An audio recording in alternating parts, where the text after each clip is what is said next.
مليار يورو. هذا الرقم الخيالي هو اللي حققه المغرب كعائدات مباشرة من تنظيم كأس إفريقيا الأخير. ولكن هذا الشيء ماشي هو الأهم هو أن هذا النجاح هو مجرد تسخينات لما هو أكبر، مونديال 2030. كيفاش غيتحول المغرب بفضل الكرة لقوة اقتصادية حقيقية؟ وزير الصناعة والتجارة رياض مازور كشف باللي هذه التظاهرة جذبت مئات الآلاف من السياح وحركت قطاعات السياحة والنقل والخدمات، والأهم أنها خلقت عشرات الآلاف من فرص الشغل لشبابنا. الخبراء الاقتصاديين كيقولوا باللي الاستثمار كاين في السبيطارات والمطار والطرق، ماشي غير الكرة. هذا استثمار طويل الأمد غيستافد منه كاع المغاربة.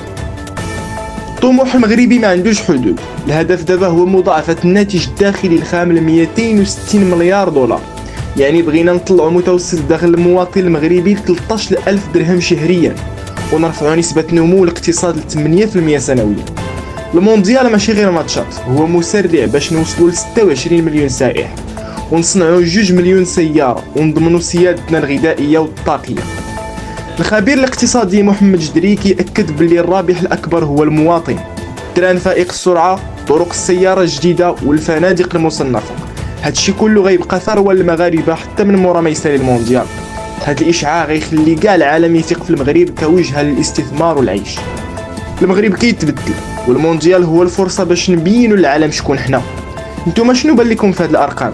واش كتحسوا بلي بلادنا غادا في الطريق الصحيح؟ شاركونا رأيكم في التعليقات، وتابعوا أخبار اليوم تيفي باش تبقاو على اطلاع بكل ما هو جديد.